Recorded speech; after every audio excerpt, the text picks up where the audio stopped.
ഞങ്ങൾക്ക് അറിയാൻ കഴിഞ്ഞത്. അദ്ദേഹത്തിന് തുടർച്ചയായി ഒരുപാട് ആളുകൾ കസബിൽ എത്തിച്ചേരും. ഇപ്പോൾ ഈ കാണുന്ന ഒരു വലിയൊരു സമൂഹമായി മലയാളികളോട് മാറുകയാണ് ചെയ്തത്. തീർച്ചയായും പ്രവാസ ലോകത്തെത്തിപ്പെടുന്ന മലയാളികൾ അവരുടെ സാംസ്കാരികമായ, രാഷ്ട്രീയപരമായ അല്ലെങ്കിൽ അവരുടെ കഴിവുകളായ കൂട്ടുകൂടുക എന്ന കഴിവ് എല്ലാ സ്ഥലങ്ങളിലും പ്രകടിപ്പിക്കുന്നത് പോലെ തന്നെ കസബിൽ അവരുടെ ഒരു ഇടം കണ്ടെത്തിയിട്ടുണ്ട് എന്ന് തന്നെ നമ്മൾ പറയുന്നത്. കാരണം കേരളത്തിൽ അങ്ങോളമുള്ള ഒരുപാട് മതസ്ഥാപനങ്ങളും ജീവകാരുണ്യ പ്രവർത്തനങ്ങളും അതുപോലെ ഒരുപാട് വളർച്ചയ്ക്ക് പിന്നിൽ നമ്മുടെ കസബിലെ മലയാളികളുടെ കയ്യൊപ്പുണ്ടായിട്ടുണ്ട്. അതോടൊപ്പം തന്നെ ഈ അവസരത്തിൽ ഏറെ സ്മരിക്കേണ്ട വ്യക്തിത്വങ്ങളാണ് നമ്മുടെ സ്റ്റേജിലുള്ളത്.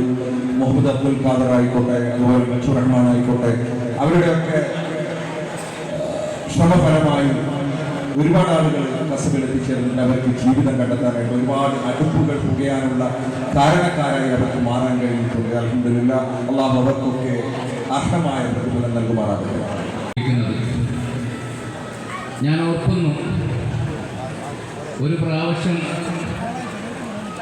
ജനുവരി 26 തുടങ്ങിയതാണ് ഈ കൂട്ടായ്മ. ഉടനെ തന്നെ അതിന് പ്രത്യുപകാരം എന്ന നിലക്ക് കസബിൽ വെച്ചുകൊണ്ട് ഒരു വലിയ സംഗമം നടത്തുകയുണ്ടായി, ഇതുപോലെയുള്ളൊരു ഫാമിലി സംഗമം. അതിൻ്റെ രണ്ടാമത്തെ ഭാഗമാണ് ഇപ്പോൾ. ഈ സൗഹൃദവും ഈ സ്നേഹവും നിങ്ങളവിടെ എഴുതി കാണും. ഔദാര്യത്തിൻ്റെയും സ്നേഹത്തിൻ്റെയും ഒരു നാടാണ് കസബ്. അവിടുത്തെ അറബികളുടെ ആതിഥ്യം എന്ന് പറയുന്നത്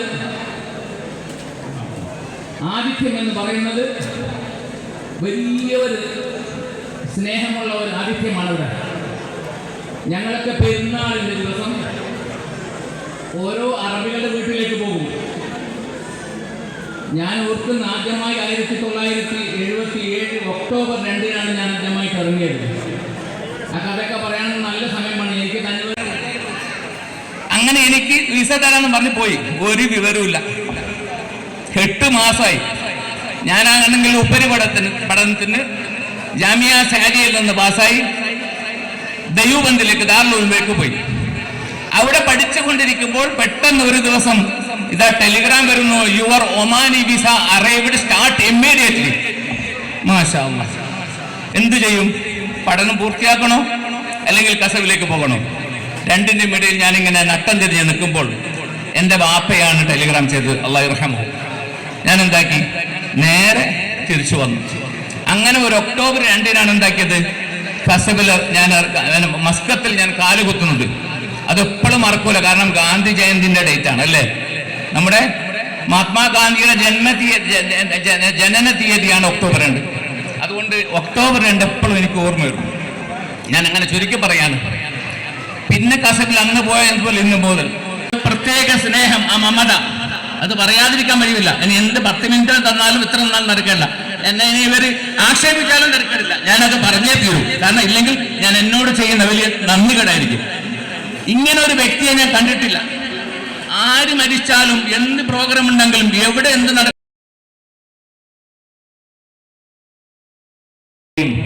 മർഹബൻ ബിക മിൻ അമാത്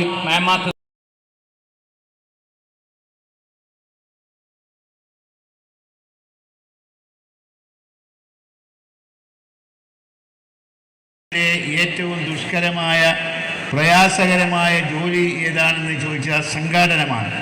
ഒരു പരിപാടി സംഘടിപ്പിക്കാനുള്ള ബുദ്ധിമുട്ടിനെക്കുറിച്ച് നമുക്കെല്ലാവർക്കും അറിയാം. അപ്പോൾ ഒരു പരിപാടിയിലേക്ക് നമ്മൾ പല ആളുകളെയും ക്ഷണിക്കും. ക്ഷണിക്കപ്പെട്ട ആളുകൾ ആ പരിപാടിയിൽ വന്ന് പല അഭിപ്രായങ്ങൾ പറയും. ചിലപ്പോൾ അവർ വേണ്ട വിസേത ചിലപ്പോൾ അവിടെ ഉണ്ടായി എന്ന് വരില്ല. അങ്ങനെ കുറ്റങ്ങളും കുറവുകളും ധാരാളമുണ്ടാവും. പക്ഷേ കുറ്റങ്ങളും കുറവുകളുമല്ല നമ്മൾ ശ്രദ്ധിക്കേണ്ടത്. ഇത്രയും മനോഹരമായ രീതിയിൽ, ശ്ലാഘനീയമായ രീതിയിൽ ഒരു പരിപാടി സംഘടിപ്പിക്കുവാൻ ഇതിൻ്റെ സംഘാടകർക്ക് കഴിഞ്ഞു എന്നത് പൊതു പ്രവർത്തകനായ എന്നെ വിസ്മയിപ്പിക്കുന്ന കുടുംബം ആരെന്നോ, അവരുടെ നാട് ഏതെന്നോ, അവരുടെ സംസ്കാരം ഏതെന്നോ, അവരുടെ ഭാഷ ഏതെന്നോ നമുക്കൊരിക്കലും അറിയാൻ സാധിക്കുന്നില്ല. ഇത് തീർച്ചയായും കസബ് പ്രദേശത്ത് താമസിക്കുന്ന ഒരു മലയാളിയോട് ആ കസബ് പ്രദേശത്ത് എത്ര മലയാളി കുടുംബങ്ങളുണ്ട് എന്ന് ചോദിച്ചാൽ വ്യക്തമായി ഉത്തരം പറയാൻ സാധിക്കും. ആ മലയാളി കുടുംബങ്ങൾ കേരളത്തിലെ ഏത് ജില്ലക്കാരാണ് എന്ന് ചോദിച്ചാൽ വ്യക്തമായ ഉത്തരം നമുക്ക് കിട്ടും. അല്ലെങ്കിൽ ആ മലയാളികൾ ഏത് തരത്തിലുള്ള കച്ചവടത്തിൽ ഏർപ്പെട്ടിട്ടുള്ള ആളുകളാണ് എന്ന് ചോദിച്ചാൽ നമുക്ക് വ്യക്തമായ ഉത്തരം കിട്ടും. ഇതാണ് കസബിൻ്റെ പ്രത്യേകത എന്ന് ഞാൻ മനസ്സിലാക്കിയിട്ടുണ്ട്. നമ്മുടെ മറ്റ് ഗൾഫ് രാഷ്ട്രങ്ങളിൽ നിന്നൊന്നുമില്ലാത്ത ഒരു പ്രത്യേകതയാണ് ഇത് എന്ന് നല്ലതുപോലെ അറിയാം. അപ്പോൾ ഈ കുടുംബസംഗമം കസബ് എന്ന് പറഞ്ഞാൽ ബച്ചൂർ റഹ്മാനായിരുന്നു എന്ന് ഞാൻ പറയാൻ ആഗ്രഹിക്കുന്നു. കസബ് എന്നതിൻ്റെ അപരനാമമാണ് ബച്ചൂർ റഹ്മാൻ എന്ന് പറഞ്ഞാൽ തെറ്റില്ല. അപ്പോൾ ആ ബച്ചൂർ റഹ്മാനും തൻ്റെ അനാരോഗ്യം അവഗണിച്ചുകൊണ്ട് ഇവിടെ വന്നിരിക്കുകയാണ്. അതുപോലെ തന്നെ ഇന്ന് ഈ കാസർഗോഡ് നിന്ന്, അപ്പോൾ അതാണ് കാസർഗോഡുകാരുടെ ആതിഥ്യ മര്യാദ എന്നതുകൂടി ഞാനിവിടെ സൂചിപ്പിക്കുവാൻ ആഗ്രഹിക്കുന്നു. തലശ്ശേരിയിൽ വന്ന ഫാസിൽ മൂസ, അതുപോലെ തന്നെ ബാക്കി സ്ഥലങ്ങളിൽ വന്ന ആളുകളൊക്കെ ഉണ്ട്. അവരോടൊന്നും ഞാൻ കാസർഗോട്ടുകാരുടെ ആതിഥ്യ മര്യാദയെക്കുറിച്ച് പറഞ്ഞു കൊടുക്കേണ്ട ആവശ്യമെന്ന് തോന്നുന്നില്ല. ഫാസിൽ അബൂബക്കറിനോട് ഞാൻ ചോദിച്ചു, ഇപ്പോൾ ഡീലക്സ് അബൂക്ക എന്ന് പറയുന്നത് അവർ തമ്മിലൊരു കുടുംബ ബന്ധം കൂടി ഉണ്ട് എന്ന് അദ്ദേഹം എന്നോട് പറഞ്ഞു.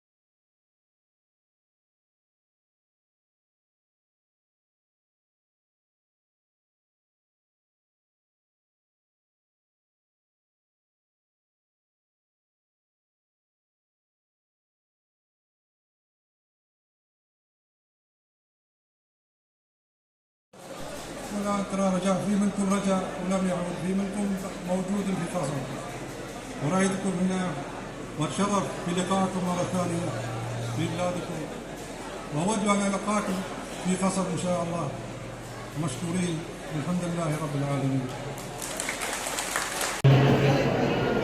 എങ്ങനെയാണ് ഈ സദസ്സിനെ ഞാൻ അഭിമുഖീകരിക്കുക എന്നെനിക്കറിയില്ല. അത്രമേൽ പരിപാവനവും പവിത്രവുമായ ഒരു ഒരുമിച്ച് കൂടലാണിത്.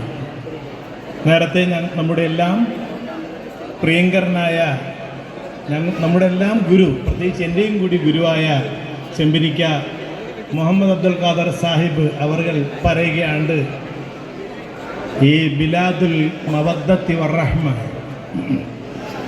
കസബ് എന്ന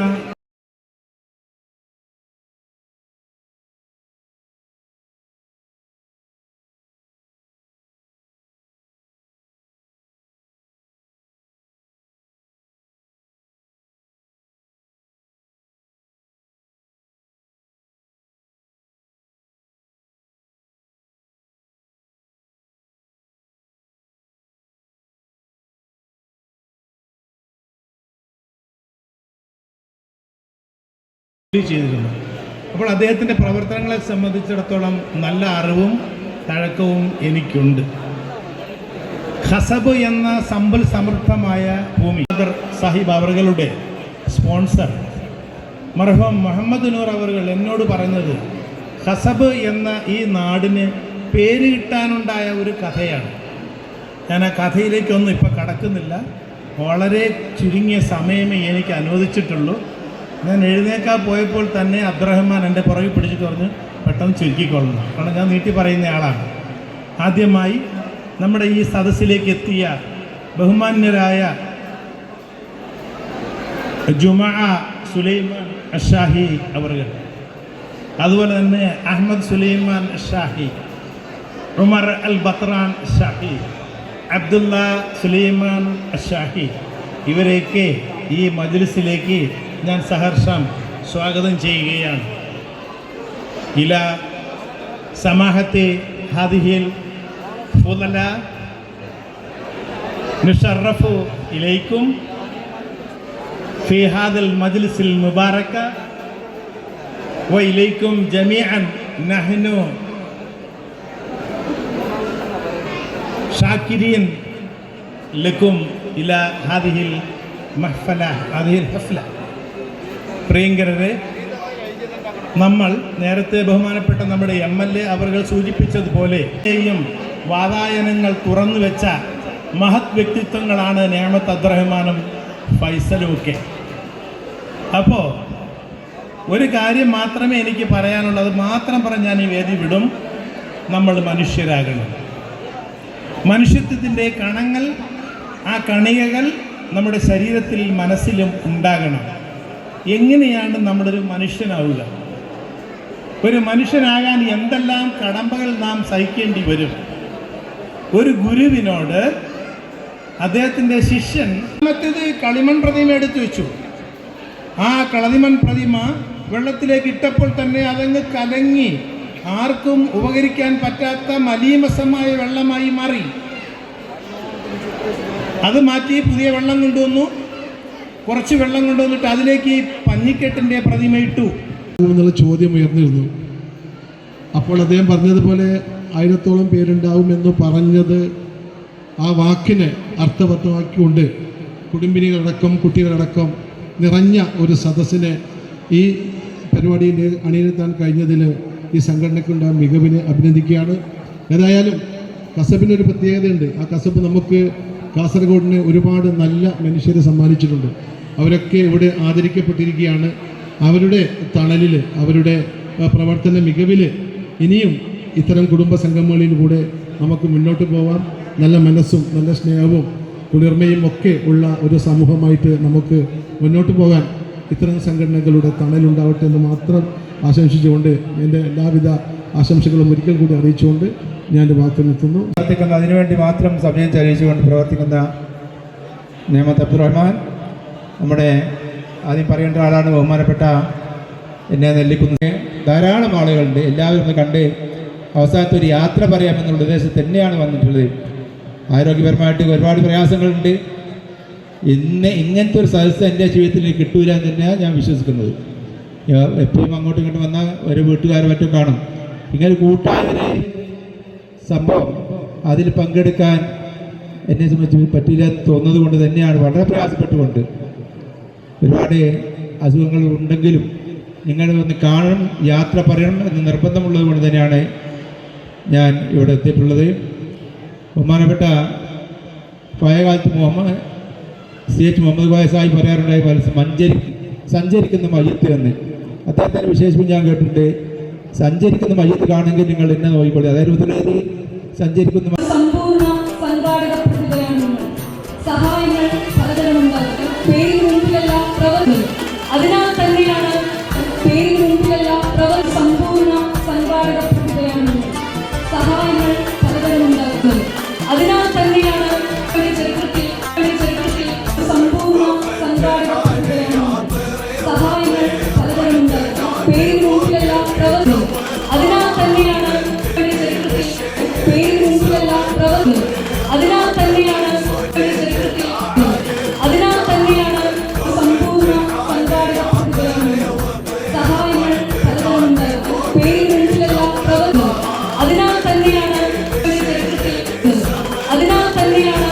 സമ്പൂർണ്ണ സംഘാടക പ്രതിഭയാണ്. സഹായങ്ങൾ പലതരമുണ്ടാകും. പേരിന് മുൻപിലല്ല പ്രവർത്തനം. പേരിന് മുൻപിലല്ല സമ്പൂർണ്ണ സംഘാടക പ്രതിഭയാണ്. സഹായങ്ങൾ പലതരമുണ്ടാകും. അതിനാൽ തന്നെയാണ് സമ്പൂർണ്ണ സംഘാടക പ്രതിഭയാണ്. സഹായങ്ങൾ പലതരമുണ്ടാകും. ചരിത്രത്തിൽ സമ്പൂർണ്ണ സംഘാടക പ്രതിഭയാണ്. സഹായങ്ങൾ പലതരമുണ്ടാകും. പേരിന് മുൻപിലല്ല സമ്പൂർണ്ണ സംഘാടക പ്രതിഭയാണ്. സഹായങ്ങൾ പലതരമുണ്ടാകും. ചരിത്രത്തിൽ സമ്പൂർണ്ണ സംഘാടക പ്രതിഭയാണ്. സഹായങ്ങൾ പലതരമുണ്ടാകും. അതിനാൽ തന്നെയാണ് ചരിത്രത്തിൽ അതെ, ഒരു പുതിയ തട്ടിപ്പ് ഇറങ്ങിയിട്ടുണ്ട്. ഗൂഗിൾ പേ, ഫോൺ പേ, UPI അക്കൗണ്ടുകൾ വഴി നിങ്ങൾക്ക് പണം അയച്ചു തരികയും ശേഷം അത് തിരിച്ചയക്കാൻ ഒരു QR കോഡ് നിങ്ങൾക്ക് അയച്ചു തരികയും ചെയ്യും. QR കോഡിൽ നമുക്കവർ അയച്ചു തന്ന തുകയേക്കാൾ വലിയ തുകയായിരിക്കാം അവർ സെറ്റ് ചെയ്തിട്ടുണ്ടാവുക. ശ്രദ്ധിക്കാതെ നമ്മൾ QR കോഡ് സ്കാൻ ചെയ്ത് പണം അയക്കുകയാണെങ്കിൽ നമുക്ക് വലിയ തുക നഷ്ടമാകും. ഇത്തരത്തിൽ അപരിചിതർ പണം മാറി അയച്ചു എന്ന് പറഞ്ഞ് നിങ്ങളെ ബന്ധപ്പെട്ടാൽ ഒരു കാരണവശാലും പണം അവർക്ക് തിരിച്ചയക്കാൻ ശ്രമിക്കരുത്. അവരോട് NPCI വഴി കംപ്ലൈൻറ്റ് രജിസ്റ്റർ ചെയ്യാൻ പറയുക. ഇനി നിങ്ങളാണ് ഇത്തരത്തിൽ പണം മാറി അയച്ചതെങ്കിൽ നിങ്ങൾക്കും NPCI വഴി കംപ്ലൈൻറ്റ് രജിസ്റ്റർ ചെയ്യാവുന്നതാണ്. ഇതിനായി NPCI എന്ന വെബ്സൈറ്റിൽ കയറി കൺസ്യൂമർ എന്ന ഓപ്ഷനിലെ UPI കംപ്ലൈൻറ്റ് ക്ലിക്ക് ചെയ്യുക. ശേഷം കംപ്ലൈന്റിലെ ട്രാൻസാക്ഷൻ എന്ന ഓപ്ഷനിൽ മുഴുവൻ വിവരങ്ങളും നൽകി സബ്മിറ്റ് ചെയ്യുക. തുടർന്ന് NPCI അതോറിറ്റി നിങ്ങളെ ബന്ധപ്പെടുന്നതായിരിക്കും.